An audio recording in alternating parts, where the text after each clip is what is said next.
Klik tombol berikut untuk mendapatkan update ilmu yang insya Allah bermanfaat.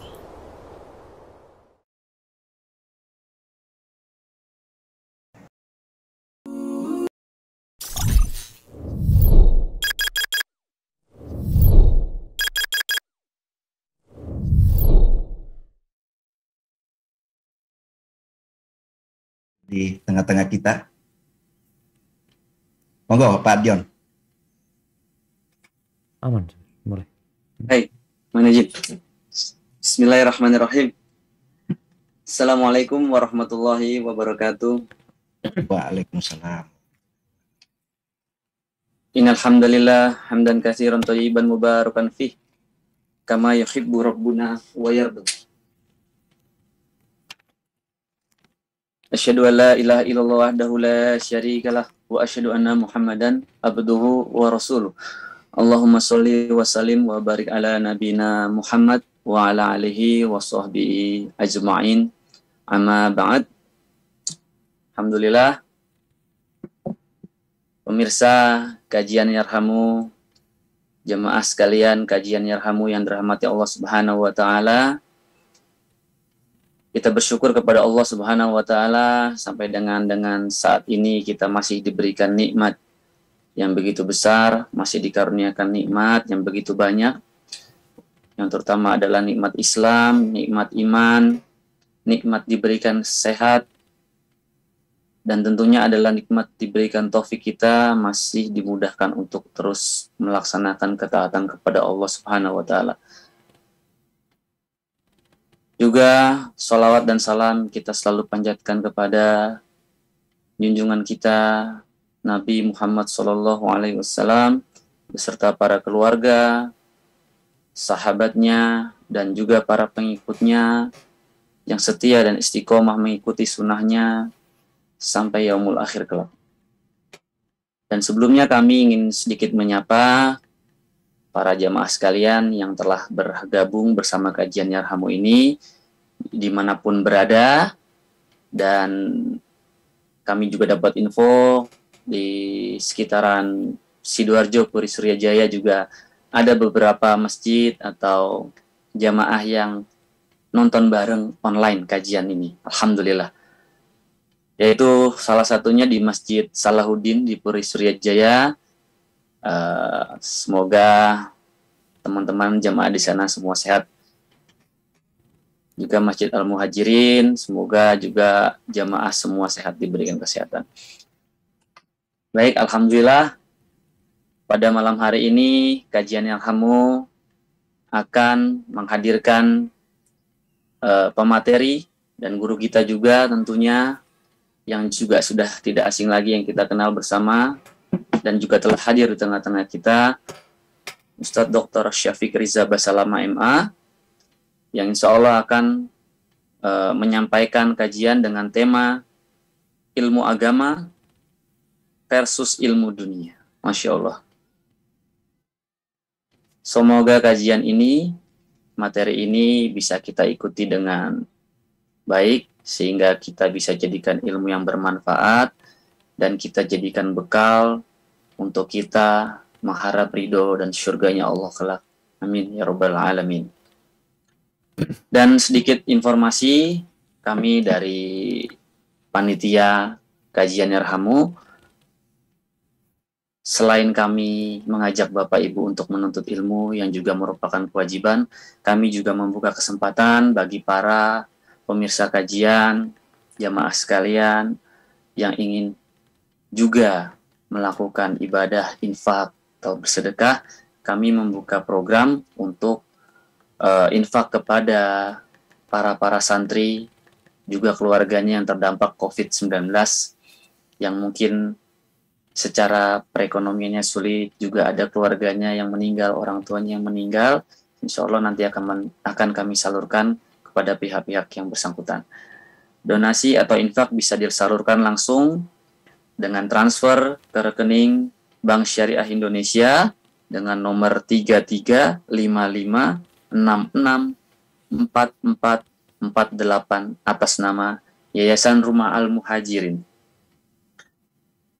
Dan kami ucapkan jazakumullah khairan kepada para jamaah yang sudah setia, para donatur yang setelah setia kepada Yarhamu untuk terus mendukung kegiatan kami. Semoga Allah balas dengan pahala yang berlipat dan sebagai pemberat amal yaumul akhir kelak.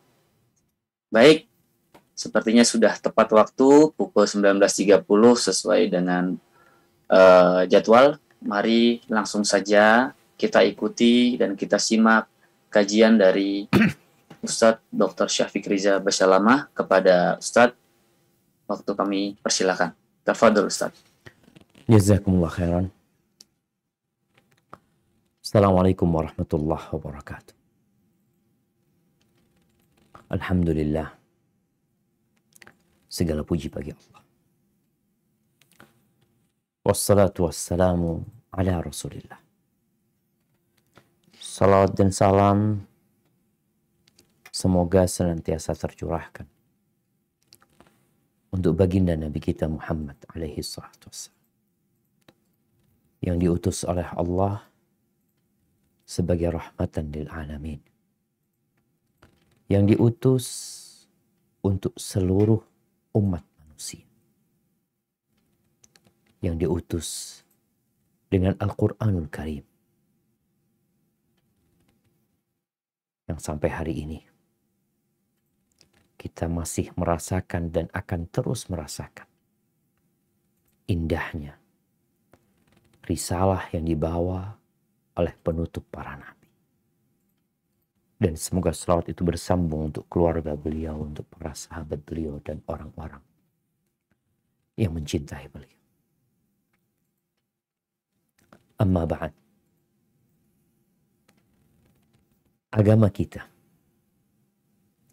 agama Islam, yang dituduh oleh sebagian orang sebagai agama teroris, agama yang intoleransi, agama yang tidak peduli dengan orang lain. Sejatinya semua tuduhan itu adalah salah satu bentuk ketidakmampuan mereka untuk menjawab tantangan-tantangan yang telah diberikan oleh Islam.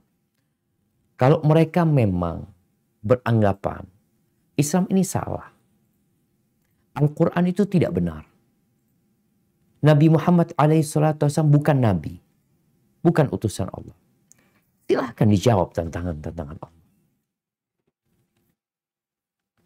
Allah ajak umat manusia untuk membuat satu surat seperti yang berada di dalam Al-Quranul Karim. Satu surat, 3 ayat. Seperti inna a'tainakal kautsar fashalli li rabbika wanhar inna syani'aka huwal abtar. Mereka nggak mampu. Dan ternyata agama Islam ini terus menggerus jumlah orang-orang untuk masuk ke dalam agama Islam. Di negeri-negeri barat sana, Islam terus berkembang. Tuduhan-tuduhan palsu yang mereka buat tidak mampu membendung derasnya arus agama Allah. Agama ini agama yang sesuai dengan fitrah manusia, yang tidak bertentangan dengan logika manusia, yang memenuhi segala kebutuhan manusia. Kebutuhan fisik, kebutuhan akal, kebutuhan rohani, ruh dan jantung. Semua dipenuhi. Bagaimana hidup sebagai seorang pribadi, hidup sebagai anggota masyarakat, bagaimana hidup bernegara, berbangsa. Rasulullah SAW seringkali beliau berdoa mengatakan, Allahumma aslih li dini alladhi huwa ismatu amri. Ya Allah, perbaiki buat aku agamaku yang merupakan pegangan semua urusanku. Agama. Yang pertama beliau pinta kepada Allah adalah diperbaiki agamanya. Karena itu pegangan kita, jemaah. Dalam kehidupan di dunia dan kehidupan setelah kematian. Kita nggak akan ditanya di kuburan nanti, kamu orang mana? Kamu dari suku apa? Yang akan ditanya, apa agama? Siapa Tuhanmu? Siapa Nabi? Kalau kita keluar negeri, kita akan ditanya, dari mana? Mau apa? Kita punya paspor Indonesia. Tapi paspor, KTP, dan KK nggak ada gunanya di kuburan sana. Bahkan yang ada engkau dihapus dari KK. Nggak ada lagi nama. Sebagai penduduk Indonesia nggak ada lagi, sudah. Maka Nabi SAW berdoa memohon kepada Allah agar diperbaiki agamanya yang merupakan pegangan, pedoman semua urusan. Wa aslih li dunyaya allati fiha ma'ashi. Ya Allah, perbaiki buat aku duniaku yang itu merupakan tempat hidupku. Aku di sini hidup. Tema kita adalah tentang ilmu agama versus ilmu dunia. Sebenarnya dua ilmu yang tidak, kalau bicara versus itu seakan-akan mereka berlawanan. Enggak. Seharusnya berjalan bersama. Nabi meminta diperbaiki agamanya agar kita semakin faham agama, semakin menjalankan agama. Dan beliau juga minta kepada Allah agar diperbaiki, minta kebaikan dalam kehidupan dunianya. Yang memang kita hidup di dunia sekarang nih. Jadi Muslim itu harus realistis.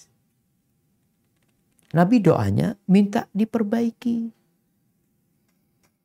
dunianya. Dunyaya, duniaku ya Allah. Yang di situ tempat aku hidup. Wa aslih li akhirati allati fiha ma'adi. Dan perbaiki buat aku akhiratku yang di sana aku akan kembali. Ketika berdoa pun kita harus tahu dunia ini hanya jembatan. Kita nggak bakal ada di jembatan terus. Dunia ini hanya terminal. Contohnya kita lihat Terminal 3 yang ada di Soekarno-Hatta. Nah, ada yang tinggal di terminal? Nggak ada. Nggak ada yang tinggal di terminal. Kemana? Pulang semuanya. Begitu pula dengan dunia ini. Maka Rasul berdoa meminta agar diperbaiki akhiratnya yang ke sana tempat kembali. Dan aku akan kembali ke sana. Waj'alil hayata ziyadatan li fi kulli khairin waj'alil mauta rahatan li min kulli syarr. Ya Allah, jadikan kehidupan itu sebagai penambah kebaikan buat aku. Dan jadikan kematian itu sebagai tempat istirahatku dari semua kejahatan. Rawahu Muslim. Ahibati fillah. Kalau bicara ilmu, maka agama Islam adalah agama yang sangat perhatian dengan ilmu. Agama Islam ingin semua umat Islam itu berilmu. Kita semua tahu, ayat yang pertama turun kepada Nabi alaihi salatu wassalam. Apa? Iqra. Coba kita baca. Ada pesan apa di balik perintah untuk membaca? Nah, silahkan dibaca. Surat Al-Alaq dari 1 sampai 5.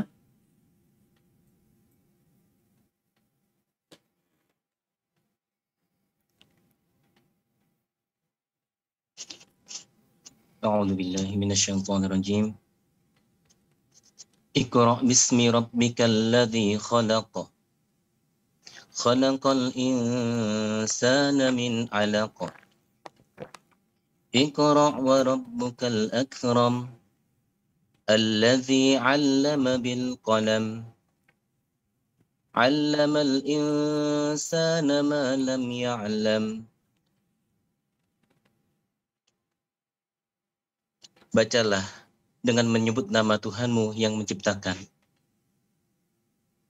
Dia telah menciptakan manusia dari segumpal darah. Bacalah, dan Tuhanmu lah yang Maha Pemurah,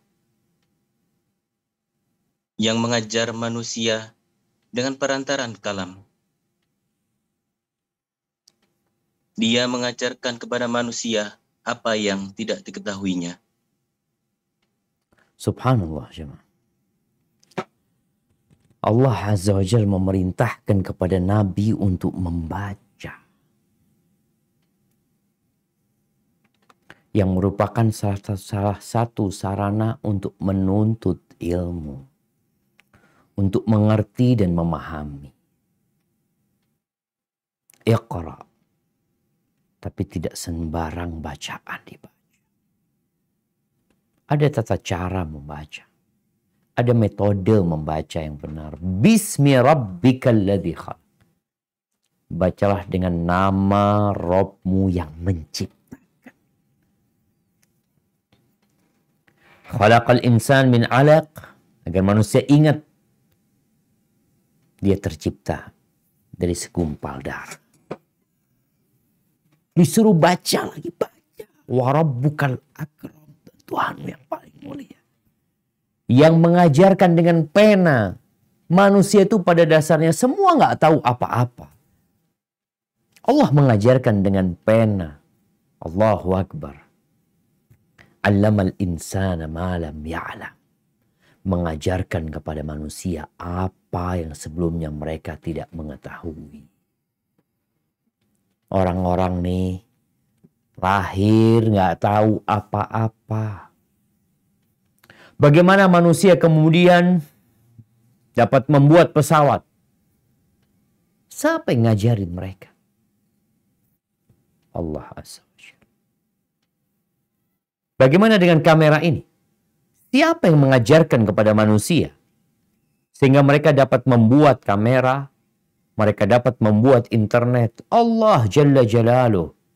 Allamal insana ma lam ya'lam. Ini urusan dunia. Begitu pula urusan agama. Ahibbati fillah. Perhatian Islam kepada ilmu agama. Kita akan bicara ilmu agama terlebih dahulu. Karena hampir semua nas baik dari Al-Quranul Karim atau dari sunnah Nabi alaihi salatu wassalam yang berbincang tentang keutamaan ilmu, maka itu berkaitan dengan ilmu agama. Bukan ilmu umum. Bukan ilmu dunia. Coba kita lihat firman Allah Azza wa Jalla di surat Thaha ayat 114. Apa kata Allah Jalla Jalaluhu?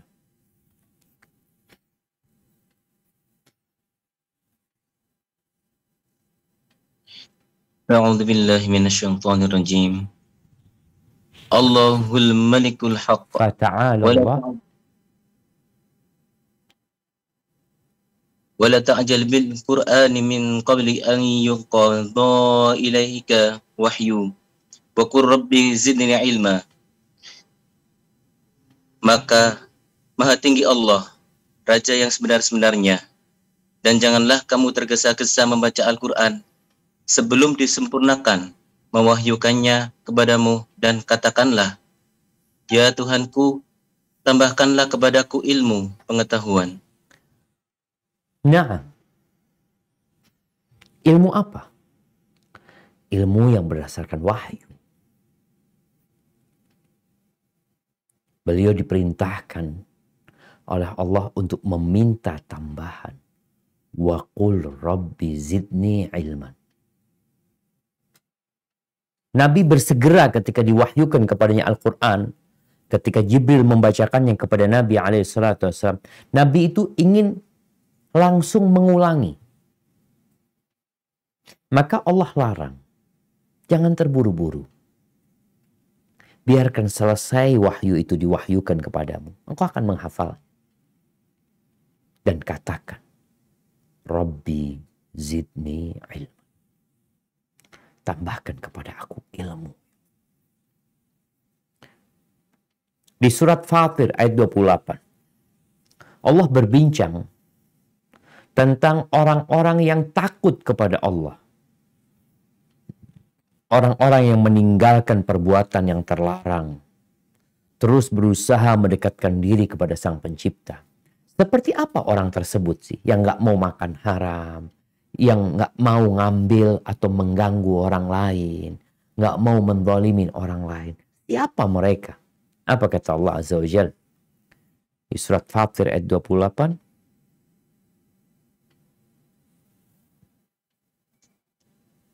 أعوذ بالله من الشيطان الرجيم ومن الناس والدواب والأنعام مختلف ألوانه كذلك إنما يخشى الله من عباده علماء إن الله عزيز غفور.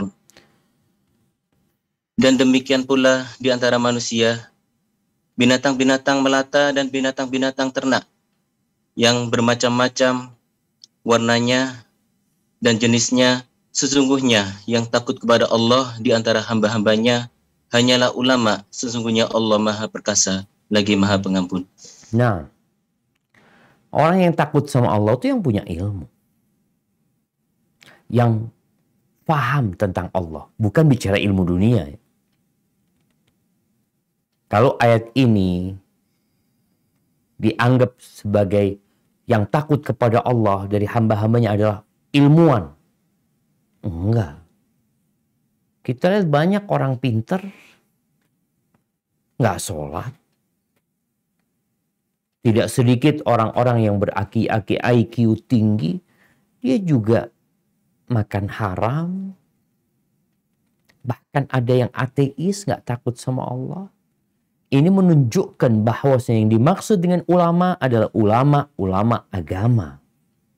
Orang-orang yang berilmu agama. Masih banyak ayat lainnya. Umpamanya yang ada di surat Az-Zumar ayat 9. Apa kata Allah Azza wa Jalla? A'udzu billahi minasyaitonir rajim.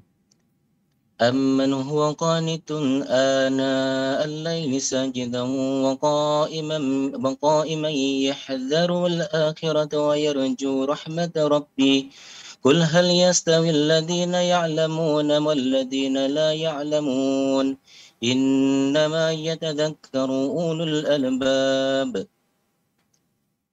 Apakah kamu, hai orang musyrik yang lebih beruntung, ataukah orang yang beribadah pada waktu-waktu malam dengan sujud dan berdiri, sedang ia takut kepada azab akhirat dan mengharapkan rahmat Tuhannya? Katakanlah, adakah sama orang-orang yang mengetahui dengan orang-orang yang tidak mengetahui? Sesungguhnya orang yang berakallah yang dapat menerima pelajaran. Nah, kita lihat bagaimana orang-orang yang menyembah batu disembah, kayu disembah, gunung disembah, lautan disembah. Ini orang gimana sih? Nggak dipakai tuh akalnya. Nggak sama orang yang punya ilmu dengan orang yang tidak punya ilmu. Bagaimana Nabi Ibrahim menghadapi kaumnya yang mereka dikasih akal sama Allah tapi nggak mau pakai itu akal. Dikasih mata nggak digunakan untuk melihat kebenaran. Dikasih telinga tidak digunakan untuk mendengar kebenaran. Bagaimana ketika Nabi Ibrahim menghancurkan patung-patung mereka. Lalu Nabi Ibrahim disidang. Dan Nabi Ibrahim mengatakan kepada mereka, engkau tanyakan kepada mereka siapa yang menghancurkan mereka. Tanyakan kepada mereka. Supaya mereka pakai akal. Apa kata mereka? Ya gimana, masa kita tanya sama patung? Kalau kalian tahu patung kok disembah sama kalian? Mereka melihat dengan mata mereka bagaimana tatkala Nabi Ibrahim dilemparkan ke api dan Nabi Ibrahim tidak terbakar. Apakah mereka kemudian beriman? Beriman mereka. Maka Allah katakan gak sama orang yang berilmu. Ini bicara ilmu agama. Yarfa'illahu alladhina amanu minkum walladhina utul ilma darajat. Allah mengangkat derajat orang-orang yang beriman di antara kalian. Dan yang berilmu beberapa derajat diangkat lebih daripada orang-orang yang beriman. Rasulullah sallallahu alaihi wasallam mengatakan, "Fadlul alimi 'alal 'abid ka fadli 'ala adnakum." Keutamaan orang yang berilmu di antara kalian atas orang yang ahli ibadah. Ilmu apa? Ilmu agama.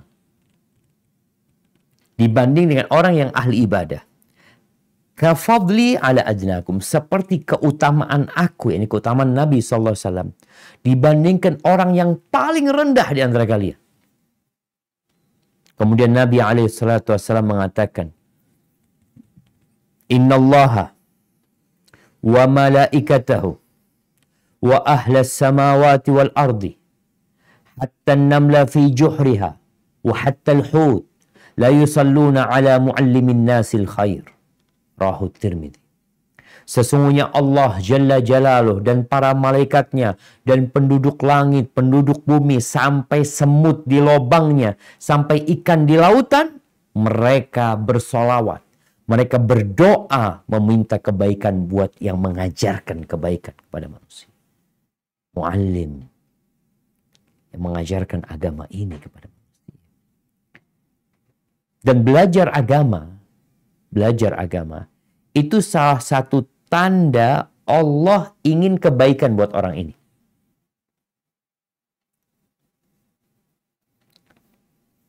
Jadi kadang-kadang kan kita kepingin tanya, Allah tuh cinta nggak sama aku? Allah tuh ingin kebaikan buat aku nggak sih? Rasulullah Sallallahu Alaihi Wasallam dalam hadis yang diriwayatkan Imam Bukhari dan Muslim, beliau alaihi salatu wassalam mengatakan, Man yuridillahu bihi khairan yufaqihu fid-din. Barang siapa yang Allah ingin kebaikan buat orang itu, maka Allah bikin orang itu belajar, mengkaji, memahami agama. Fid-din, bukan fid-dunya, tapi agama. Kemudian di dalam hadis yang diriwayatkan Imam Bukhari dan Muslim dari Abdullah bin Mas'ud radhiyallahu anhu, qala Rasulullah sallallahu alaihi wasallam, la hasada illa fi itsnatain. Tidak boleh hasud, tidak boleh iri kecuali dalam dua perkara. Iri itu tercela kecuali dalam dua perkara. Yang pertama, rajulun atahullahu malan fasallatahu ala halakatihi fil haq. Iri kepada orang yang Allah kasih harta benda kepada dia, lalu dia habiskan itu harta dalam kebenaran. Dia punya dunia, kemudian dia habiskan dalam kebenaran. Kita kepingin kayak orang itu, dia bantu ini, bantu sana, bagi ini, bagi itu. Yang kedua, warajulun atahullahul hikmah. Yang kedua, orang yang Allah kasih hikmah. Allah kasih Quran dalam riwayat lainnya. Fahuwa yaqdi biha wa yu'allimuha. Kemudian dia gunakan hikmah tersebut untuk memutuskan urusan di antara manusia dan mengajarkannya kepada manusia. Di riwayat lain dikatakan warajulun atahullahul Quran. Allah berikan Quran kepada dia. Dia bangun malam dan siang. Subhanallah. Jadi bicara dunia bukan ilmu dunia, tapi hasil dari dunia itu yang kemudian diinfakkan kepada jalan-jalan kebaikan dan kebenaran, kita boleh hasad sama tuh orang. Tapi hasad sama orang, umpamanya, oh dia pinter ini, pinter itu, dalam urusan dunia dia bisa bikin pesawat. Enggak.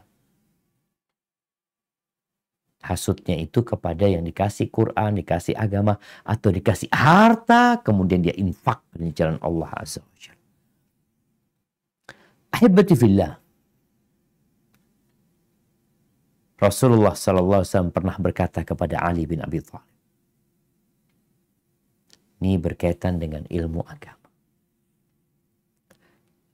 Fawallahi la an yahdiyallahu bika rajulan wahidan khairun laka min humrin na'am. Muttafaq alaih. Demi Allah, seorang yang mendapatkan hidayah atau seorang yang dikasih hidayah oleh Allah lewat jalanmu, engkau yang ngajak, engkau yang ngajarkan kepada dia agama ini, kebenaran ini, akhirnya orang tuh dapat hidayah lewat jalanmu, itu lebih baik buat engkau daripada engkau dikasih humrin na'am, onta merah, harta yang paling mulia punya orang Arab. Orang dapat hidayah lewat kita, dan kita mengajarkan kebaikan kepada dia. Kemudian Nabi SAW mengatakan, man da'a ila hudan kana lahu minal ajri mithlu ujuri man tabi'ah. Barang siapa yang mengajak kepada petunjuk, maka dia akan mendapatkan pahala orang-orang yang mengikuti dia tanpa mengurangi pahala mereka. Sampai hari kiamat dia akan dapat pahala orang yang mengikuti dia. Sebaliknya, wa man da'a ila dhalalatin, barang siapa yang mengajak kepada kesesatan, maka dia akan mendapatkan dosanya dan dosa-dosa orang yang mengikuti dia tanpa mengurangi dosa-dosa mereka. Hibati fillah, masih banyak lagi ayat-ayat dan hadis-hadis yang menyebutkan tentang keutamaan ilmu. Dan ketahuilah, ilmu agama ini, belajar ilmu agama, itu lebih utama daripada melaksanakan ibadah-ibadah sunnah yang lainnya.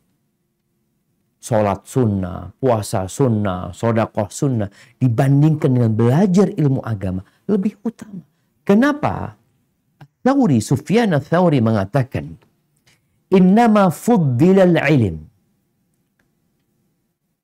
Ilmu itu diutamakan li'annahu yuttaqa bihillah. Karena dengan ilmu ini orang jadi bertakwa sama Allah. Orang jadi takut sama Allah. Gara-gara dia punya ilmu. Wa illa kana kasairil asya. Kalau enggak karena itu ya sama dengan yang lainnya. Tapi diutamakan karena dengan ilmu ini orang tuh belajar. Belajar tentang, oh ternyata ini yang membatalkan sholat. Oh ternyata ini yang membatalkan wudhu. Jadi tahu dia. Ketika dia berpuasa, dia tahu ada puasa orang yang dapat pahala gitu loh. Cuma menahan lapar dan haus tapi nggak dapat pahala. Kenapa? Oh karena melakukan ini dan itu. Dari mana dia tuh dapat? Dari agama. Kalau kita melihat negeri kita, bicara keinginan, ada keinginan yang besar dari pendiri negeri ini untuk menggabungkan antara iman dan takwa, ilmu pengetahuan dan teknologi. Kalau kita lihat, ilmu pengetahuan dan teknologi ini bicara ilmu dunia. Iman dan takwa bicara agama. Tapi kalau lihat di alam nyata, sepertinya masih jauh panggang dari api. Karena yang belajar dunia, ya agama kurang diperhatikan. Ilmu agama ini wajib fardu ain. Kita bentar lagi akan bicara ilmu dunia, itu fardu kifayah. Fardu ain artinya diwajibkan buat setiap muslim tanpa terkecuali. Kata Nabi alaihi salatu wassalam dalam hadis yang diriwayatkan Ibnu Majah, talabul ilmi faridatun ala kulli muslim. Menuntut ilmu itu wajib atas setiap muslim. Ilmu apa? Ilmu agama yang wajib. Kalau ilmu dunia ya kita banyak dosanya. Kalau bicara ilmu dunia wajib ya. Tapi ini ilmu agama wajib buat setiap muslim. Sampai batasan mana yang wajib? Yang dia perlukan untuk hidup dia. Sisanya nanti fardu kifayah. Kalau ilmu dunia, hukum awalnya fardu kifayah. Mungkin ada ilmu-ilmu yang jadi fardu ain buat beberapa manusia umpamanya nanti. Tapi secara umum, artinya fardu kifayah itu sebuah kewajiban yang kalau semua umat tidak mengerjakan, semuanya dosa. Tapi kalau sudah ada yang belajar, yang lainnya nggak dosa. Tapi kalau belajar ilmu agama, maka faridatun ala kulli muslim. Bicara tentang man rabbuka, siapa Tuhanmu. Belajar tentang rukun Islam, wajib buat setiap muslim. Bicara tentang rukun iman, tentang beriman kepada Allah, beriman kepada malaikatnya, beriman kepada rasul-rasulnya, kitab-kitabnya, beriman kepada hari kiamat, beriman kepada takdir, itu wajib. Belajar wudhu wajib. Belajar tentang yang membatalkan wudhu wajib. Belajar tentang yang membatalkan keislaman supaya orang nggak murtad wajib. Kalau nggak bisa jadi kita murtad, kita nggak sadar. Karena kita nggak belajar. Dan ini yang terjadi. Bagaimana pelajaran agama yang memiliki keutamaan yang begitu besarnya, itu di sekolah-sekolah negeri, itu hanya 2 jam atau 3 jam dalam sepekan. SD, SMP, SMA, kuliah, 2 SKS 1 semester. Setelah itu selamat tinggal agama. Muncul pemikiran, ini orang-orang kafir, ketika mereka berusaha untuk mengkaji Islam.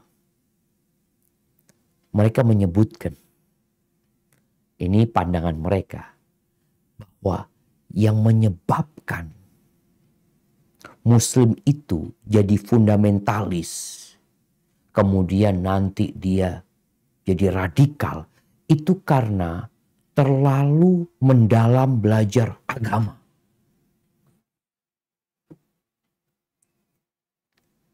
Mereka akan mengklaim orang Islam yang belajar agama, yang mendalami agama itu bahaya. Berpotensi jadi radikal, kata mereka. Mereka takut. Sejatinya orang Islam yang belajar agama dengan benar, dia bukan jadi radikal. Dia akan jadi rahmatan lil alamin. Tapi orang yang belajar agama sepotong-sepotong, bahkan belajar agama, bahas dulu waktu SD dia belajar agama, pelajaran yang di SMP, di SMA itu aja yang dia pelajarin, maka dia akan besar, kadangkala jadi Islamophobia. Takut sama Islam. Muslim. Ahibati fillah. Bagaimana dengan ilmu dunia? Bicara ilmu dunia, maka semua ilmu dunia yang bermanfaat, karena ada ilmu dunia nggak manfaat, bahkan bahayanya lebih banyak daripada manfaatnya. Tapi ilmu dunia yang bermanfaat itu masuk dalam fardu kifayah. Ingat, fardu kifayah itu adalah sebuah kewajiban, wajib tetap berarti. Bicara agama, wajib buat setiap pribadi. Kecuali nanti yang detail-detailnya itu para ulama, jadi fardu kifayah. Bicara waris umpamanya, kita wajib tahu. Warisan itu umpamanya Seorang muslim tahu warisan itu Allah yang menetapkan pembagiannya. Ya udah, tentang bagaimana pembagiannya, oh itu ulama udah. Yang penting kita udah tahu bahwasanya mengenai warisan itu sudah ada ketetapannya. Makanya orang awam tuh suruh tanya nantinya sama ulama. Wajib dia bertanya ketika dia punya permasalahan yang memang perlu jawaban. Kalau bicara ilmu dunia, untuk ilmu-ilmu yang bermanfaat, bicara kedokteran, teknik sipil, fisika, biologi, atom, nuklir, kimia, buat senjata, bikin ini, itu masuk fardu kifayah. Artinya harus ada yang belajar. Harus ada.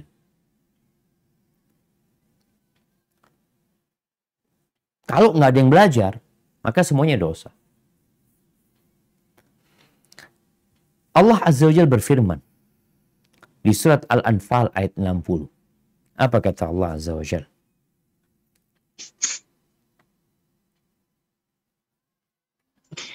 أعوذ بالله من الشيطان الرجيم وأعدوا لهم ما استطعتم من قوة ومن رباط الخيل ترهبون به عدو الله وعدوكم وآخرين من دونهم لا تعلمونهم لهم الله يعلمهم وما تنفقوا من شيء في سبيل الله يوفى إليكم وأنتم لا تظلمون.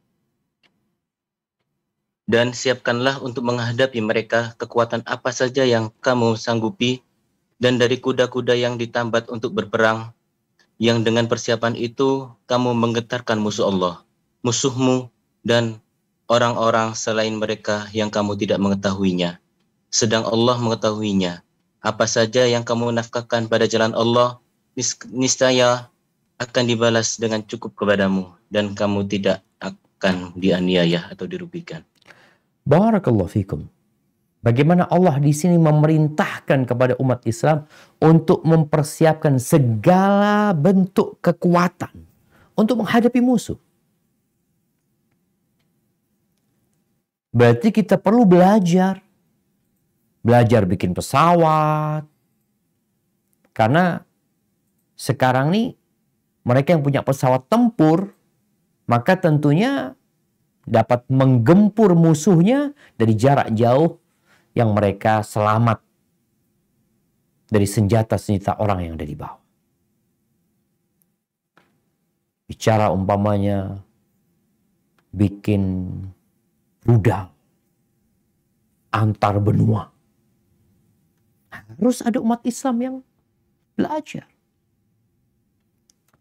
Bagaimana Muhammad Al-Fatih rahimahullahu ta'ala dapat menaklukkan Konstantinopel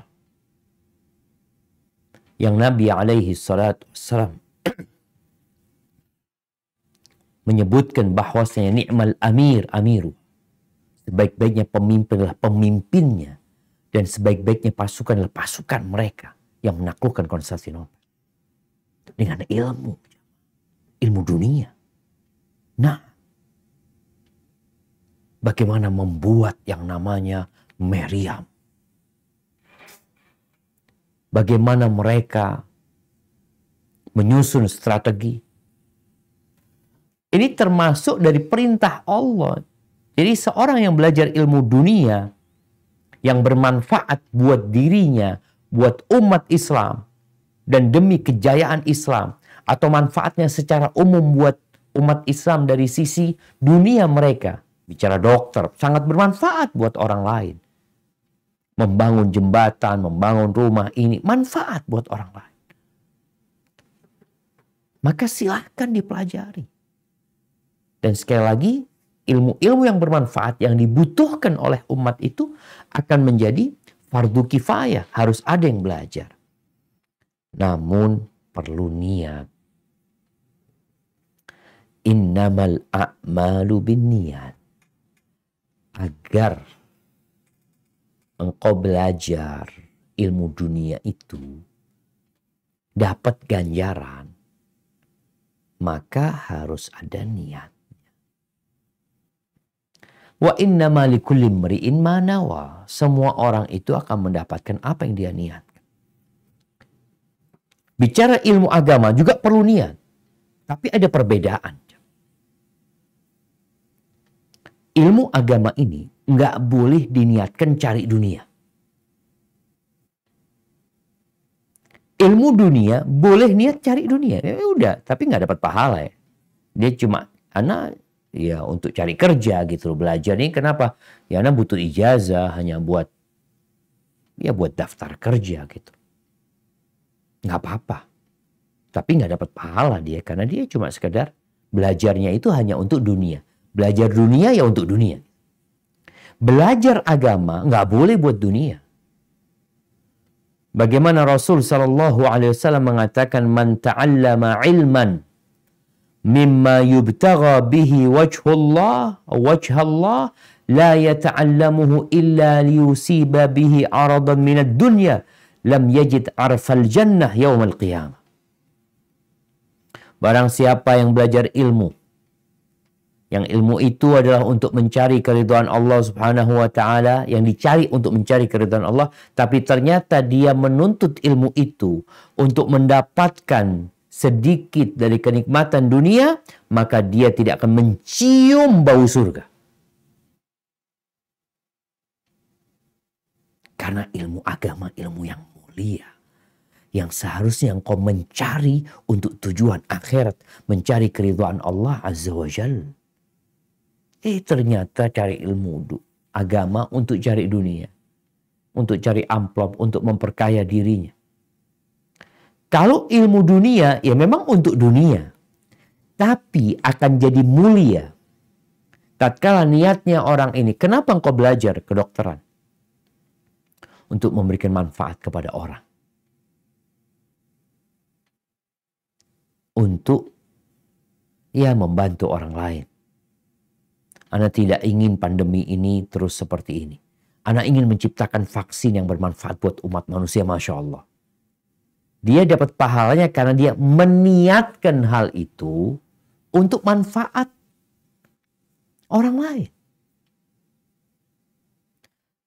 Kenapa jamaah kalau bicara ilmu dunia ini?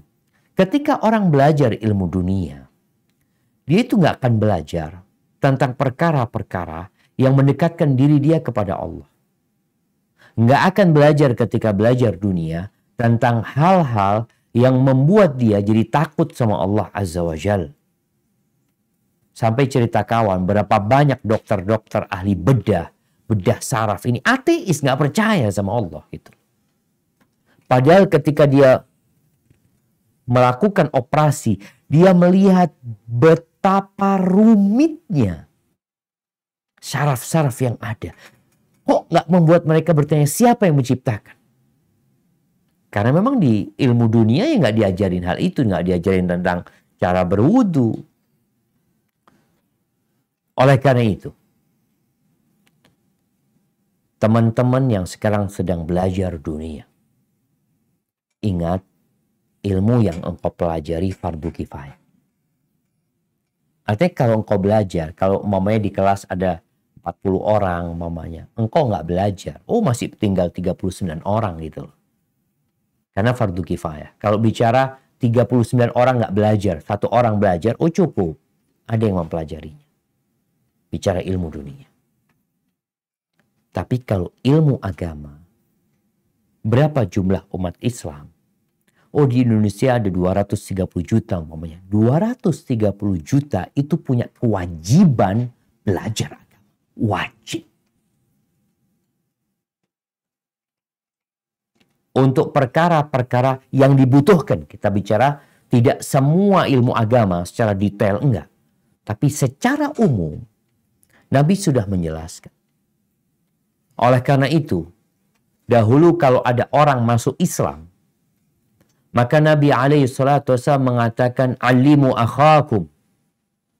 Ajari saudara kalian. Alimuhul Quran wa faqihuhu fid din. Ajari dia Quran dan fahamkan dia dengan agama. Karena ini kewajiban. Karena bicara ini fardu ain, Maka nggak ada alasan buat teman-teman yang sekolah umum lalu dia nggak mau belajar agama. Nggak harus jadi ustadz. Ketika kita bicara ilmu agama ini wajib, bukan berarti harus jadi ustadz. Enggak. Kita harus tahu apa agama kita. Maka yang sedang kuliah kimia, silahkan engkau sisihkan waktumu untuk belajar agamamu. Kenapa? Karena fardu ain. Kewajiban. Engkau nggak belajar kimia nggak dosa. Tapi engkau nggak belajar agama dosa. Maka perlu belajar agama. Kita tidak perlu menyalahkan sistem yang ada pendidikan kita. Ya memang sudah seperti ini adanya. Tapi alhamdulillah kita punya waktu banyak. Sekolah udahlah sampai zuhur jam 2, setelah itu kita bisa belajar agama habis asar. Habis maghrib. Kita sisihkan untuk mempelajari agama kita. Man salaka tariqan yaltamisu fihi ilman, sahalallahu lahu bihi tariqan ilal jannah. Barang siapa yang meniti jalan menuntut ilmu agama kita bicara, maka Allah akan mudahkan bagi dia jalan menuju ke surga. Maka di sela-sela kesibukan menuntut ilmu umum, menuntut ilmu dunia, jangan lupa yang pertama niat menuntut dunia demi untuk kebaikan umat agar jadi pahala buat dia. Mengikhlaskan hal itu untuk Allah Azza wa Jalla. Tapi kalau sekedar dia cari dunia untuk dunia, ya sudah dia dapat dunia. Nggak dapat apa-apa di akhirat. Kemudian dia menyisihkan waktu untuk menjadi muslim yang intelek tapi faham agama. Dokter tahu sama halal haram. Sehingga dia tidak akan memberikan obat, resep kepada pasiennya yang bertentangan dengan agama. Di samping itu, dia akan berusaha untuk membantu pasien itu. Bayangin ya, seorang dokter yang paham agama, ketika dia membesuk pasiennya, dia tidak bicara hanya urusan rutinitas sebagai seorang dokter, mau tidak mau anak ada visit pasien, kunjungan pasien pagi dan sore. Ketika dia paham agama, dia akan menjadikan kunjungannya itu sebagai langkah menuju ke surga Allah SWT. Karena dia meniatkan mengunjungi pasien, membesuk saudaranya sesama muslim. Orang yang membesuk saudaranya sesama muslim di pagi hari ya, membesuk orang yang sakit itu ada 70.000 malaikat. Di mana dia dapat ini? Di kuliah kedokteran nggak dapat. Yang ada kode etik sebagai seorang dokter harus seperti ini, seperti itu. Tapi ketika dia belajar agama, dia menjadi seorang dokter yang Masya Allah. Niat belajar kedokterannya lillah, membesuknya lillah. Bahkan ketika mendapatkan pasien-pasien, dia tidak akan menjual pasiennya itu ke perusahaan-perusahaan obat. Enggak. Karena dia tahu enggak. Aku belajar bertahun-tahun untuk mendapatkan keridhaan Allah. Sehingga ketika dia menjadi dokter, Masya Allah. Seorang insinyur, teknik sipil umpamanya. Ketika dia diajak untuk melakukan penipuan umpamanya. Ketika dia menggarap sebuah proyek pemerintah. Kemudian ternyata tidak sesuai dengan kriteria yang diminta. Maka dia nggak mau, karena aku takut sama Allah. Aku belajar dulu. Dengan harapan memberikan manfaat. Aku bikin jalan buat umat manusia. Memang proyek aku dapat duit. Tapi aku tidak ingin jalan itu cepat rusak. Aku nggak ingin ada lobang-lobang di sana. Di mana dia dapat ini? Ketika dia belajar. Niatnya itu untuk memberikan manfaat buat orang lain.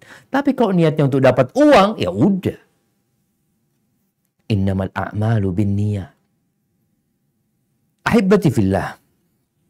Ada satu problematika yang mungkin ini fenomena yang banyak terjadi di dunia ini. Ada orang-orang yang pinter dunia tapi bodoh tentang urusan akhirat, urusan agama. Padahal wajib dia belajar agama. Dia mengejar karirnya, belajar terus sampai jadi orang sukses dunia. Kata Nabi alaihi salatu wassalam dalam hadis yang diriwayatkan Imam Ahmad. Beliau mengatakan alaihi salatu wassalam, Inna Allah yubghidu kulla ja'wariyin jawadin sakhabin bil aswaq jifatin bil lail himarin bin nahar atau jifatun bil laili himarun bin nahar alimun bid dunya jahilun bil akhirah. Sesungguhnya Allah itu membenci semua orang yang ja'warin, sombong, congkak, angkuh. Kalau dikasih nasihat nggak mau terima. Dia memang sombong itu ya menolak kebenaran dan meremehkan orang lain. Jawad, orangnya suka makan, kerjanya kulineran. Makan lagi. Yang ada dalam benak dia itu dunia. Kemudian orang ini sakhab fil aswaq. Suka teriak-teriak di pasar. Artinya berambisi sekali untuk mendapatkan dunia. Teriak-teriak. Kalau sekarang pakai mic mungkin ya. Kerjanya seperti itu. Jifatun billail. Di malam hari orang ini bangkai. Kita tahu bangkai. Di malam hari dia bangkai. Nggak sholat malam. Loh Ustaz, sholat malam kan sunnah. Iya. Kenapa engkau tinggalkan yang sunnah? Engkau sibuk dengan yang mubah-mubah. Engkau sibuk dengan pasar. Yang kau bicara, orang cari rezeki wajib untuk memberikan nafkah. Tapi kadang-kala engkau berlebih-lebihan mencari dunia ini. Engkau menolak kebenaran. Dikasih nasihat gak mau dengar. Dikasih nasihat ini loh salat malam. Oh kan cuma sunnah. Nah emangnya kerjaanmu itu bukan sunnah atau mubah. Yang engkau mengejar dunia yang bakal engkau tinggalkan. Di malam hari. Waktu yang mulia untuk berdoa memohon kepada Allah. Kalau engkau benar-benar seorang yang ambisius. Ini yang seharusnya engkau cari. Tapi enggak. Malam hari jifatin bil lail. Wahimarin bin nahar. Siang harinya keledai. Keledai siang harinya. Malam hari tidur kayak bangkai. Nggak bangun, nggak gerak sama sekali. Pagi hari semangat. Mandi dia. Sarapan makan berangkat. Tinggalkan rumah. Ngapain? Kerja. Kerja yang ada dalam benak dia. Cari duit. Tinggalkan rumahnya. Seperti keledai. Yang ada dalam benak keledai itu apa? Bekerja. Makan. Buang kotoran. Kawin. Tidur. Bas. Rutinitas dia seperti itu. Tapi ada kelebihan orang ini. Apa? Alim bid dunya. Pinter urusan dunia. Untuk cari duit jangan ditanya. Buka proyek sini, proyek sana. Oh berhasil dia. Pinter dia. Dia sekolahnya tinggi tentang urusan dunia. Jahil bil akhir. Tapi bodoh urusan akhir.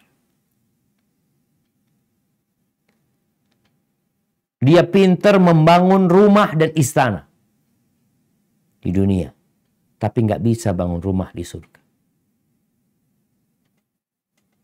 Dia pinter untuk menjadikan 1 juta berlipat ganda jadi 10 juta, jadi 100 juta. Oh, pinter orang ini. Tapi dia nggak bisa untuk menumpuk uangnya sebagai bekal di akhirat. Jadi belajar ilmu dunia itu nggak tercela. Nggak tercela. Asalkan engkau membenarkan niatmu dan engkau tidak meninggalkan yang wajib. Yang tercela ketika dia sibuk melakukan yang fardu kifayah, yang fardu ain dia nggak pelajarin. Ini yang tercela. Dia belajar agama pagi sampai petang. Belajar dunia dia pagi sampai petang. Dia belajar dunia 6 tahun, tambah 6 tahun, tambah 4 tahun, tambah 4 tahun. Bertahun-tahun dia belajar dunia ini. Pindah dari satu kampus ke kampus yang lainnya. Melanjutkan S2, S3. Ini yang bicara tadi fardu kifayah. Kalau niatnya baik, Masya Allah akan dapat pahala dia. Tapi yang fardu ain, yang wajib dia pelajari tentang mempelajari 3. Man rabbuk, siapa Tuhanmu? Kau tahu nggak sama Tuhanmu? Apa agamamu? Siapa Nabi? Dia nggak belajar. Maka kembali anak ingatkan, untuk yang belajar dunia, ilmu-ilmu dunia silahkan dilanjutkan. Tapi perbaiki niatmu, ditambah jangan meninggalkan yang wajib untuk dipelajari. Buat yang belajar agama, ketahuilah keutamaan ilmu agama itu kalau diamalkan. Tapi kalau nggak diamalkan, hanya menjadi gaya untuk disebut seorang ustadz, maka nggak ada gunanya buat engkau di akhirat nanti. Karena semua hadis yang berkaitan dengan keutamaan ilmu agama itu adalah yang dipelajari dengan ikhlas, mengharapkan keridhaan Allah, dan diamalkan dalam kehidupan ini. Kalau cuma, saya tahu dalilnya, saya faham ayatnya, saya faham hadisnya, tapi nggak dikerjain, kata Nabi SAW, wal Qur'anu hujjatun laka au alaik. Quran itu dapat menjadi pemberi syafaat kepadamu, yang menolong dan membelamu, Quran itu. Tapi Quran itu juga dapat menjadi penggugat dirimu yang akan membuat engkau disiksa gara-gara ngerti, faham, tapi nggak dikerjakan. Hadza wallahu a'lam bishawab. Itu yang dapat Anda sampaikan kepada kesempatan kali ini. Semoga kita dapat memahami bahwa ilmu agama itu jangan ditabrak-tabrakin dengan ilmu dunia. Dua-duanya diperlukan, tapi ada yang fardu ain, ada yang fardu kifayah. Anda kembalikan ke moderator. Jazakumullah khair. Alhamdulillah. Jazakallah khairan Ustaz atas materinya, kajiannya. Semoga menjadi ilmu yang bermanfaat bagi kita semua. Selanjutnya mohon izin Ustaz, kita lanjut dengan sesi tanya jawab Ustaz. Sudah banyak pertanyaan yang masuk karena memang banyak yang merasa masih bingung berkaitan dengan ilmu agama ini jika disandingkan dengan ilmu dunia. Dan tadi sudah banyak sekali ilmu-ilmu yang disampaikan oleh Ustaz untuk bisa meyakinkan hati bahwasanya ilmu agama adalah yang lebih didahulukan insya Allah. Pertanyaannya pertama Ustaz, bagaimana jika kita terkesannya terlambat dalam menuntut ilmu agama? Kadang ada kesedihan dan penyesalan Ustadz. Apakah masih bisa maksimal dalam menuntut ilmu apakah masih bisa maksimal dalam menuntut ilmu jika kita belajar di usia yang sudah terbilang tua? Mohon nasihatnya Ustadz agar bisa menjadi motivasi untuk lebih maksimal dalam belajar dan dapat menebus dosa-dosa yang selama ini sudah dilakukan. Jazakallah khairan Ustaz. Masya Allah. Barakallahu fiik. Ya ahibati fillah. Tentunya ya, tatkala kita kehilangan sesuatu yang mulia, kita menyesal. Bicara ilmu agama yang merupakan tanda kecintaan Allah kepada hambanya. Yang keutamaan orang berilmu dibanding orang ahli ibadah itu seperti keutamaan rembulan dibandingkan bintang-bintang. Bagaimana orang yang mengajarkan kebaikan sampai ikan pun mendoakan dia. Semut pun mendoakan dia. Kemudian kita terlambat. Nggak ada kata terlambat. Yang perlu dilakukan adalah bertobat kepada Allah Azza wa Jalla.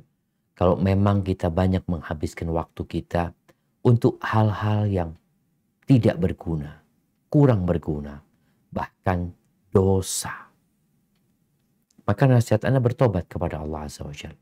Memohon ampun kepada Allah Jalla Jalla. Kita lihat para sahabat Nabi. Sebagian mereka ya masuk Islam ketika umur mereka sudah berumur ya. Tapi hal itu tidak membuat mereka untuk berhenti belajar. Kalau kita lihat Abu Hurairah radhiyallahu taala anhu itu baru datang ke kota Madinah tahun ke-7 Hijriah. Bagaimana kemudian beliau dapat mengumpulkan hadis yang begitu banyaknya. Lebih banyak dari semua sahabat yang ada. Karena dia mengkhususkan waktunya untuk belajar. Fokus belajar. Maka kalau memang engkau merasa terlambat, bagaimana sekarang fokus, konsentrasi belajar agama. Khususnya yang fardu ain, yang memang kau wajib untuk mempelajarinya. Setelah itu sudah selesai, engkau pindah lagi kepada yang fardu kifayah yang memang akan mengangkat derajat kita. Kalau kita bicara menghafal Quranul Karim, nggak wajib. Ada yang wajib dihafal, Al-Fatihah umpamanya, karena itu rukun sholat. Tapi menghafalkan semuanya nggak wajib. Tapi untuk mendapatkan derajat yang tinggi di surga Allah, untuk mendapatkan keutamaan yang besar, perlu kita menghafalkan Al-Quranul Karim. Maka nggak ada kata terlambat. Engkau berbanyak istighfar mohon ampun sama Allah SWT. Kalau bicara menghafalkan Quran, ya Allah, walaqad yassarnal Qur'ana lidzikr fahal min muddakir. Kata Allah, kami benar-benar telah memudahkan Al-Quran untuk diingat. Apakah ada orang yang mau ingat? Ada seorang wanita yang baru sadar ketika umurnya 60 tahun. Wanita. Dia pensiun, ya. Kemudian dia ingin mendekatkan diri kepada Allah. 3 tahun dia hafal Al-Quran Al-Karim. 3 tahun. Niat. Padahal umurnya sudah 60 tahun. Karena Allah memudahkan. Dan nasihat ana, sebagaimana sebagian ustadz memberikan nasihat, ya nggak harus semuanya jadi penghafal Al-Quran. Tapi usahakan semuanya terus menghafalkan Al-Quran. Dan sarana dan media sekarang sangat memudahkan untuk belajar ilmu jemaah.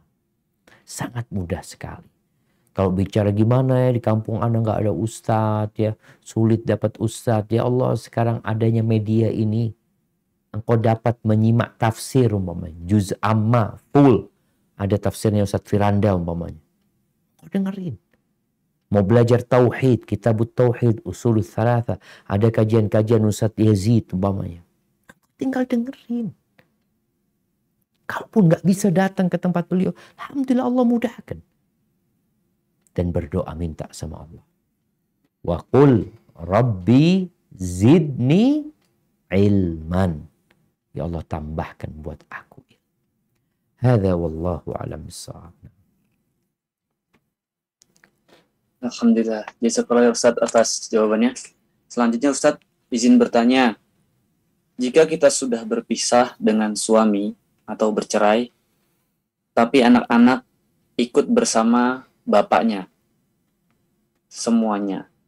Bagaimana jika seorang bapak hanya mengajarkan ilmu dunia saja, tidak mengajarkan ilmu agama? Apakah saya juga termasuk berdosa, Ustadz? Jazakallah khair, Ustadz. Masya Allah, barakallahu fiik. Naam, ahibati fillah. Ini berkaitan banget dengan ilmu ya. Ketika terjadi perceraian antara dua insan yang sebelumnya saling mencintai, bahkan mereka memiliki mimpi indah untuk membangun rumah tangga yang sakinah, mawaddah dan rahmah, tapi di tengah jalan harus berpisah.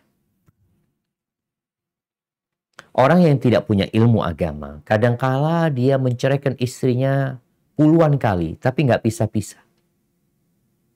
Padahal cerai dalam Islam itu hanya 2 kali yang boleh rujuk, sisanya nggak boleh rujuk. Tapi kan nggak paham, kamu belajar dia. Istri yang sebenarnya sudah nggak halal tetap dia kumpulin. Ini bicara ilmu agama. Yang kedua, berkaitan dengan perpisahan. Kadangkala ketika berpisah, anak ikut emaknya, anak ikut bapaknya. Biasanya anak ini sulit untuk bertemu dengan ibunya. Kalau dia ikut sama bapaknya, kadangkala dia dipersulit untuk ketemu sama ibunya. Bahkan kadangkala bapaknya menanamkan kebencian kepada anaknya, kepada ibunya. Subhanallah, kok nggak belajar agama? Nggak masuk surga orang yang memutuskan rahim.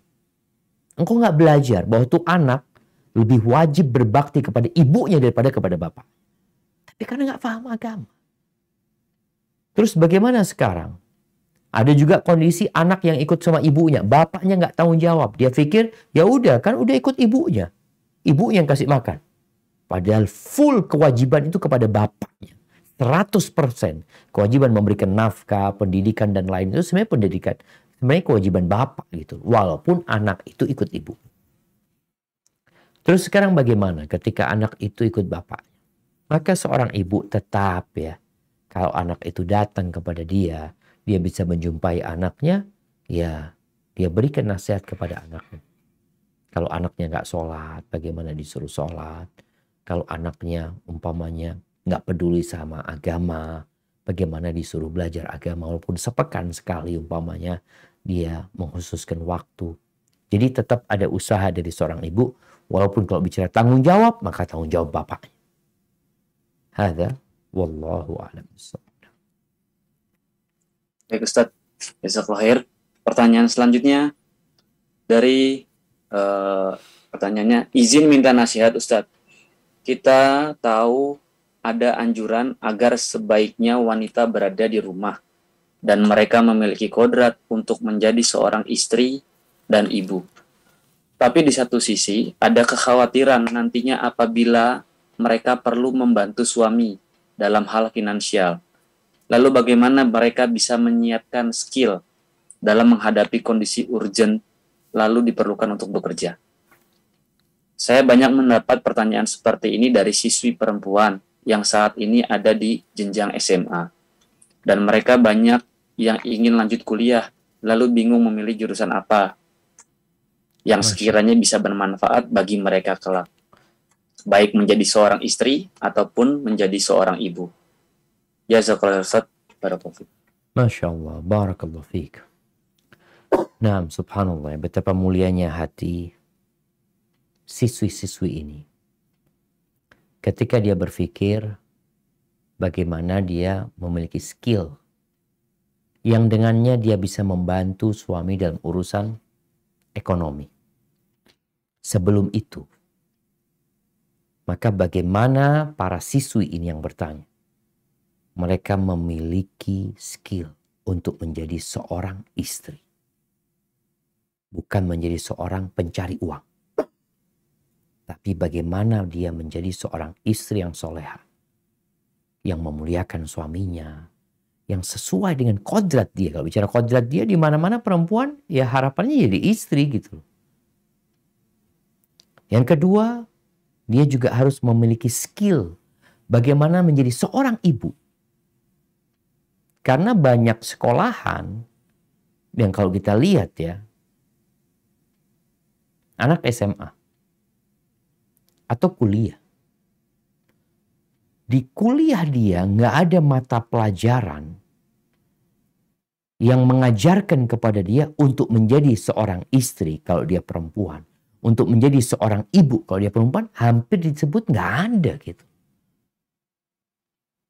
Kalau dia belajar mulai di kuliah farmasi umpama.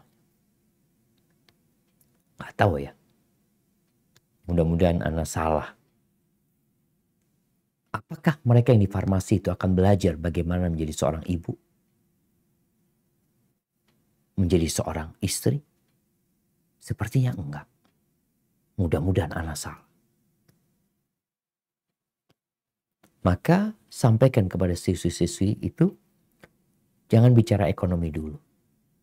Tapi bicara bagaimana engkau menjadi seorang istri yang baik, ibu yang mulia. Kemudian setelah itu seorang wanita ya perlu belajar skill kalau bicara ada keterampilan-keterampilan yang harus dia miliki dan itu bermanfaat gitu loh. Sebagian istri sahabat itu Masya Allah punya skill. Mereka dapat hidup membantu suaminya. Iya. Seperti istrinya Abdullah bin Mas'ud ya. Bagaimana dia pandai menenun. Kemudian dijual tenunannya. Bagaimana istrinya Nabi kita Muhammad alaihi salatu wassalam. Ada Zainab, ada Ummu Salamah.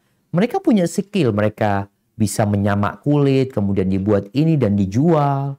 Bagaimana Zainab juga bisa membuat sesuatu keterampilan yang dapat dijual. Artinya seorang wanita belajar hal-hal yang berguna, bermanfaat buat dia. Kalau bicara ya utamanya buat dia juga bisa ajarkan kepada anak-anaknya dan bisa membantu suami umpamanya, atau bisa untuk sodako. Makanya ketika Nabi SAW mengatakan kepada para istrinya bahwa yang paling pertama akan mati adalah orang yang paling panjang tangannya. Akhirnya istri Nabi itu panjang-panjangan tangan. Ternyata yang dimaksud dengan panjang tangan adalah yang paling banyak sodakohnya. Siapa itu? Zainab bintu Jahsh. Zainab itu, ya insya Allah Zainab ya. Zainab itu yang pandai membuat sesuatu kemudian dia sodakohkan. Itu Zainab. Jadi seorang wanita silahkan belajar. Cuma tadi ketika memilih mau kuliah atau Ana sangat setuju sekali ya. Ana sangat mendukung program pemerintah untuk memperbanyak SMK. Jadi anak itu lulus SMA itu sudah punya keterampilan. Karena kalau sekolah SMA biasa kemudian dia berhenti, biasanya dia nggak punya keterampilan apa-apa gitu. Tapi kalau dia lulus SMP itu sudah di kejuruan ya. Kemudian ada yang belajar ini, belajar itu, belajar menjahit, masak, komputer. Ada juga yang mungkin ada farmasi juga. Maka itu insya Allah akan sangat bermanfaat sekali buat anak-anak yang berada di SMA ini. Sehingga kalau dia tidak melanjutkan, dia punya keterampilan. Dan bagi para wanita yang bekerja, tolong dikaji kembali tentang apa sih aturan-aturan, ya batasan-batasan ketika seorang wanita harus bekerja di luar rumah. Umpamanya seperti itu. Hadza wallahu a'lam bissawab. Nah. Ustaz, jazakallahu khair. Selanjutnya, izin bertanya Ustaz, bagaimana dengan adanya sebagian orang yang mereka memilih tidak mempelajari ilmu agama dengan alasan agar tidak memberatkan hisab mereka kelak di akhirat? Karena menurut logika mereka, kalau kita sudah belajar agama dan tahu hukum-hukumnya, maka hukum Allah berlaku bagi mereka. Jazakallahu khair Ustaz. Barakallahu fikum. Nah, ahibati fillah. Kapan orang itu mau meninggalkan sesuatu? Ketika dia tahu sesuatu itu berbahaya. Kapan orang itu mau mengamalkan sesuatu? Ketika dia tahu sesuatu itu adalah bermanfaat. Iblis itu tidak ingin muslim ini, orang ini, tahu dengan yang bermanfaat dan tahu dengan yang berbahaya. Ya udah, engkau hidup nggak perlu aturan sudah. Seperti binatang akhirnya. Makanya kalau kita bicara binatang, kalau binatang itu jalan di jalan raya dengan melawan arus ya, melawan arus jalan, orang-orang nggak akan marah-marah. Kenapa? Binatang dia memang seperti itu. Tapi kalau manusia yang melawan arus berjalan umpamanya, orang akan mencela dia karena dia manusia. Begitulah dengan ilmu ini. Kenapa kalau bicara engkau nggak mau belajar agama? Ya takut nanti aku dihisab sama Allah SWT. Belajar agama hukumnya apa? Wajib apa sunnah apa mubah? Wajib. Maka engkau akan dihisab karena engkau tidak belajar agama. Dihisabnya karena tidak belajar agama. Kalau Nabi SAW mengatakan talabul ilmi faridatun ala kulli, kewajiban buat setiap muslim. Maka mau tidak mau, suka tidak suka, wajib belajar agama. Yang konsekuensi kalau engkau tahu agama, engkau akan takut sama Allah. Setan nggak kepingin kau takut sama Allah. Dia, oh nanti engkau akan dihisab, berat hisabmu. Asal nggak paham agama. Orang yang tidak paham agama, karena dia hidup di daerah mungkin terpencil yang nggak ada guru agama, dia ma'dzur. Tapi engkau yang hidup di tengah-tengah semua fasilitas untuk belajar ada, kemudian engkau tidak belajar, maka engkau meninggalkan kewajiban.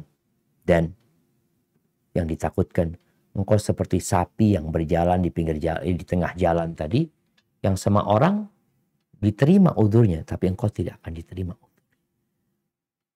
Ahibati fillah, Allah mengangkat derajat orang-orang yang berilmu, tapi yang mengamalkan ilmunya. Untuk mengamalkan ilmu ini, ya harus punya ilmu dulu. Maka syubhat yang ditebarkan oleh syaitan ini membahayakan sekali ya, karena akan bermunculan manusia-manusia yang tidak peduli dengan agama, yang dia punya akal tapi nggak mau berpikir, dia punya telinga tidak mau mendengar. Kalau diperdengarkan ayat-ayat Allah dia nggak mau dengar tuh, maka dia akan hidup tersesat. Hadza wallahu a'lam. Lanjutnya Ustaz. Ustadz, bagaimana jika kita merasa ingin berhenti bekerja saja karena ingin lebih fokus mendalami ilmu agama? Apakah hal tersebut termasuk kufur nikmat atau justru lebih baik di sisi agama, Ustaz? Dia ini siapa orang ini yang mau berhenti bekerja? Ahibati fillah, jangan ditabrak-tabrakin lagi urusan dunia sama agama. Dua-duanya harus berjalan bersama. Dunia ini tanpa agama, ya akan seperti alam rimba. Agama tanpa dunia ya nggak bisa jalan juga. Kalau kita bicara, umpamanya orang mau berangkat haji, mau berangkat umroh, mau sodako, mau menikah, mau nyekolahkan anaknya, butuh dunia gitu. Buat seorang yang bekerja, jadikan pekerjaanmu bernilai ibadah. Buat yang bekerja, jadikan ibadahmu bernilai ibadah. Bagaimana? Ya tinggal diputer aja niatnya. Kenapa engkau bekerja? Rasulullah SAW mengatakan, in kana yas'a, kalau orang itu bekerja untuk memberikan nafkah kepada kedua orang tua yang sudah sepuh, maka dia dalam rangka ibadah fi sabilillah, di jalan Allah dia. Kalau dia bekerja untuk memberikan nafkah kepada anak-anaknya yang masih kecil, maka dia fi sabilillah. Kalau dia bekerja untuk memenuhi kebutuhannya, untuk menjaga kehormatan dirinya, agar dia nggak jadi benau di masyarakat, agar dia tidak melakukan tindakan-tindakan yang terlarang, bahwa fi sabilillah, maka dia pun terhitung di jalan Allah gitu. Yang jadi masalah, kalau dia bekerja hanya dalam rangka riya, pamer, berbangga-banggaan dengan hartanya, dengan dunianya, bahwa fi sabilil syaitan, maka dia di jalannya setan. Jadi antum yang diperlukan adalah memperbaiki niat antum. Tapi Anda kepingin belajar agama. Nah, sekarang bagaimana mengatur waktu setelah niatnya benar. Orang itu kalau punya niat benar, Masya Allah ya. Kadang-kala dia, kalau benar dia mau belajar agama, dia bekerja, ketika dapat duit cukup, bismillah. Sudah, aku akan belajar agama. Nanti umpamanya habis duitnya dia kerja lagi. Itu bagi orang yang memang tadi ingin fokus belajar agama, menjadi alim ulama yang bermanfaat buat umat manusia. Tapi kalau sekedar dia ingin yang wajib, yang fardu ain buat dia, maka insya Allah dia bisa mengatur waktu.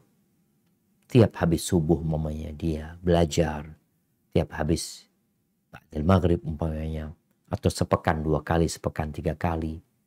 Artinya dia di tengah-tengah pekerjaan dia menyempatkan diri untuk belajar agama. Ingat, belajar agama khususnya yang fardu ain, yang memang wajib dia pelajarin. Untuk tambahan lainnya, bismillah. Mamanya mau belajar bahasa Arab, anak kepingin bisa bahasa Arab supaya anak kalau baca Quran paham, itu tafadhol. Tanpa harus keluar dari kerja. Tapi kalau memang ingin fokus belajar agama untuk memberikan manfaat kepada orang, dan engkau punya biaya untuk belajar agama itu, untuk konsentrasi di sana, ya silahkan. Jadi kondisi orang berbeda-beda. Hadza wallahu a'lam bishawab. Jazakallah khair Ustaz. Ustaz, ini ada dari pemirsa atau jamaah yang ngaji bareng di Masjid Salahuddin Puri Surya ini ingin bertanya secara langsung sama Ustadz. Tafadhol. Ya, Fadol, monggo Abah Ozi, silakan. Assalamualaikum warahmatullahi wabarakatuh, Ustaz. Waalaikumsalam warahmatullahi wabarakatuh. Ahlan wa sahlan. Masya Allah. Di mana? Udah kajian offline di masjid? Ya, di Masjid Salahuddin, Ustaz. Masya Allah, Masya Allah.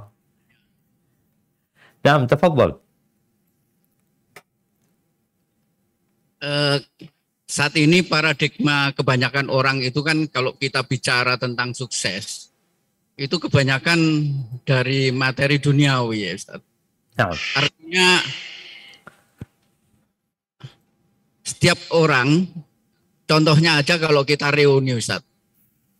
Ketika kita membawa mobil yang bagus gitu, wah kamu sukses ya. Masya Allah. Masya Allah. Sehingga seakan-akan di tengah itu, akhirnya semua orang akan berpikir bahwa oh parameter sukses itu kalau kita bisa sukses secara dunia. Nah, untuk menyadarkan orang dari paradigma ini, untuk merubah paradigma ini, sepertinya nggak gampang, Ustaz.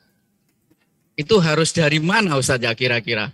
Kalau Ustaz sebagai pendakwah yang berpengalaman, harusnya dari mana kita bisa menyadarkan teman-teman, terutama dari keluarga kita dulu lah. Masya Allah. Kayaknya dari kuburan itu.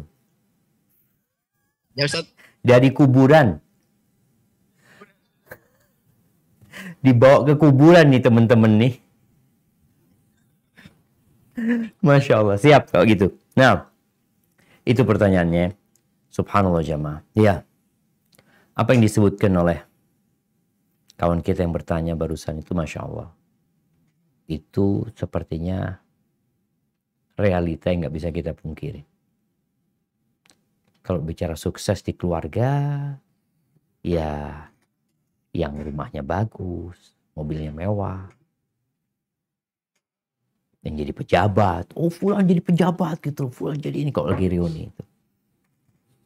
Bagaimana cara kita menyadarkan mereka? Memang kalau kita lihat di dalam Al-Quranul Karim, Allah Azza wa Jal berulang kali mengingatkan manusia dengan hakikat kehidupan dunia di banyak surat itu.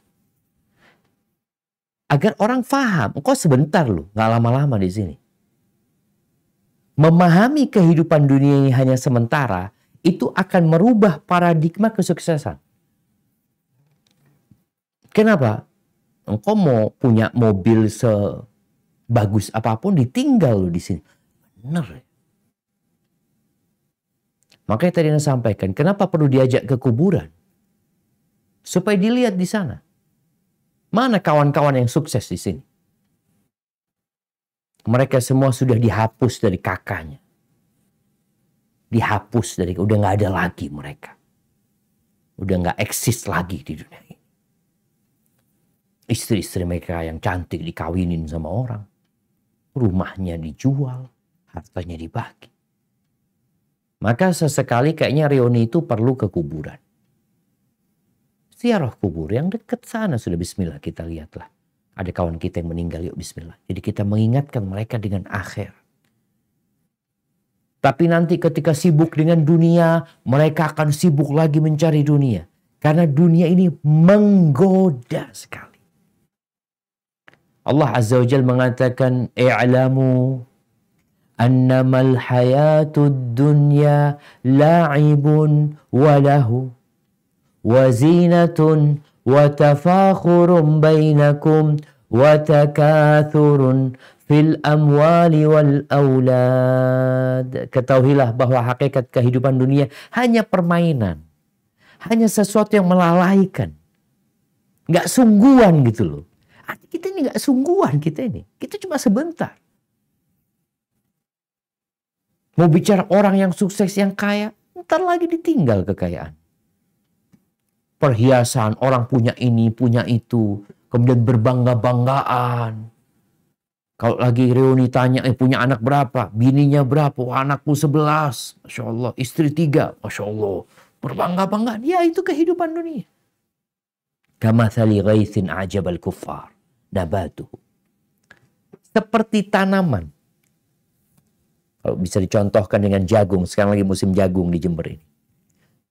Yang kita benar-benar kalau ngelihat, ya Allah, seneng banget ngelihat jagung itu udah gede-gede hijau. Kama sali ghaisin a'jabal kuffar nabatu. Air hujan yang turun, kemudian membuat tumbuh-tumbuhan itu tumbuh. Petani itu kalau ngelihat seneng banget.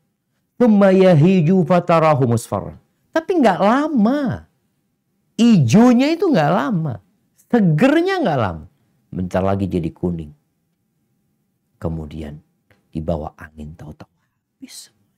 Itu kehidupan dunia. Jadi memang kita perlu mengingatkan mereka dengan hakikat kehidupan dunia ini. Sehingga mereka sadar mengingatkan dengan akhirat. Dan kembali perlu belajar agama. Perlu duduk ya. Nasihat ini nggak boleh berhenti. Tapi nasihat juga nggak boleh terlalu sering. Supaya orang nggak bosan. Tapi kita perlu terus memberikan nasihat, mengingatkan mereka.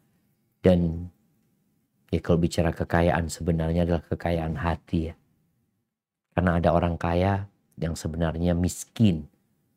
Karena hatinya tidak pernah menerima dengan apa yang Allah berikan kepadanya. Dia masih terus berambisi untuk yang lain. Hadza wallahu a'lam bissawab. Jazakallah khair Ustaz. Ustadz, kira-kira berapa pertanyaan lagi? Kayaknya satu pertanyaan lagi nih. Satu pertanyaan lagi Ustadz ya. Bismillah. Baik, Bismillah, satu pertanyaan terakhir dari jamaah. Pertanyaannya, Ustadz, saya adalah seorang pegawai yang baru pindah kerja dan lingkungan saya kurang mendukung untuk menuntut ilmu agama. Bagaimana caranya Ustadz agar tetap istiqomah untuk menuntut ilmu agama, karena dikala sedang sendirian, saya sering sekali dilanda futur. Jazakallahu khair Ustaz. Nah, mahibati fillah. Seorang mukmin itu dimanapun dia berada, dia tetap seperti lebah. Lebah itu kemanapun dia pergi, dia akan mengambil yang baik-baik. Dan dia tidak akan merusak. Maka tatkala kita berada di lingkungan yang kurang baik, kita ambil yang baik di sana. Dan kita berusaha untuk menjadikan lingkungan itu lingkungan yang baik. Kota Mekah bagaimana bisa jadi baik? Kota Madinah emangnya dulu negeri Islam kota Madinah? Negerinya orang-orang musyrikin. Negerinya orang-orang Yahudi. Bagaimana kemudian bisa menjadi negeri yang penuh dengan cinta dan kasih sayang? Negeri yang penuh dengan kedamaian, yang berbalut Islam dan keselamatan. Gimana ceritanya? Dimulai dengan 6 orang. Cerita kota Madinah itu. 6 orang hidup di tengah-tengah negeri. Yang kemudian mereka mulai berdakwah. Pelan-pelan. Sampai Nabi itu hijrah ke kota Madinah. Maka engkau yang berada di lingkungan yang kurang mendukung, bagaimana engkau bisa menciptakan lingkungan yang mendukung? Keberadaanmu menjadi lentera yang menerangi mereka. Orang-orang gak paham agama, orang-orang gak peduli dengan agama. Ana di lingkungan Ustadz, yang waktu sholat mereka pada gak sholat. Waktu puasa mereka pada gak puasa. Ya, ada tempat-tempat yang seperti itu. Padahal mereka orang-orang mengaku muslim. Apa tugas kita? Engkau perbaiki. Disinilah seharusnya kondisi itu mendukungmu untuk belajar.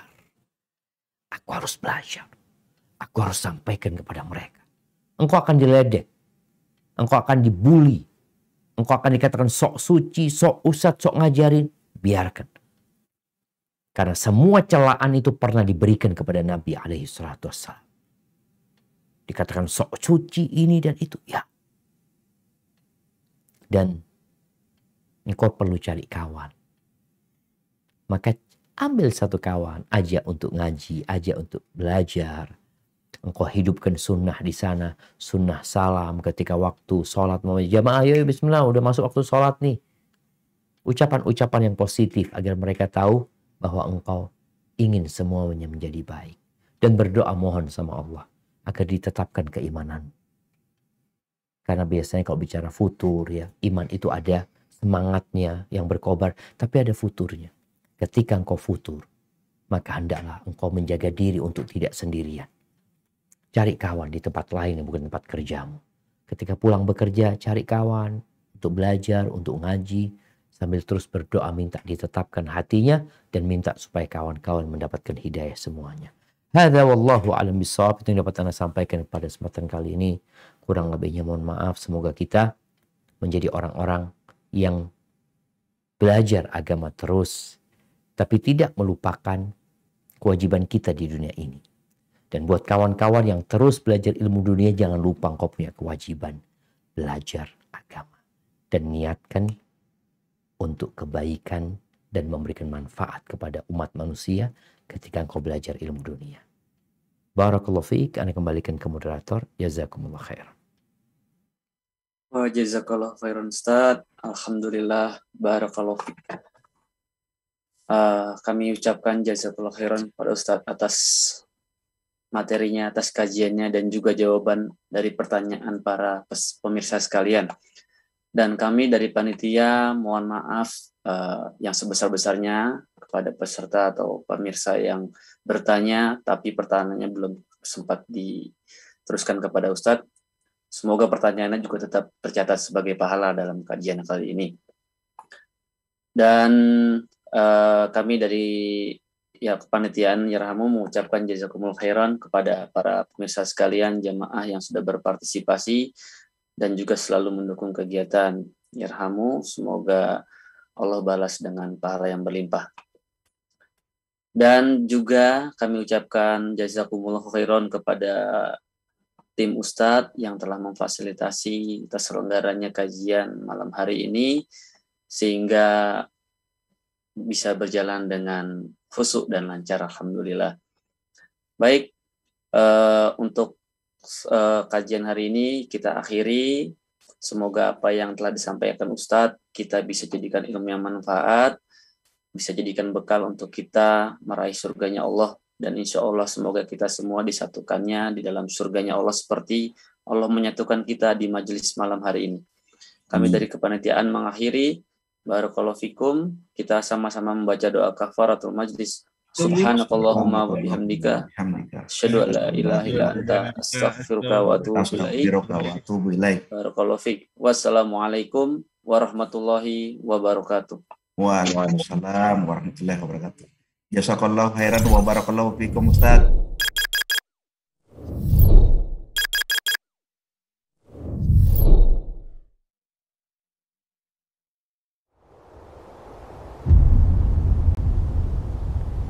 Klik tombol berikut untuk mendapatkan update ilmu yang insya Allah bermanfaat.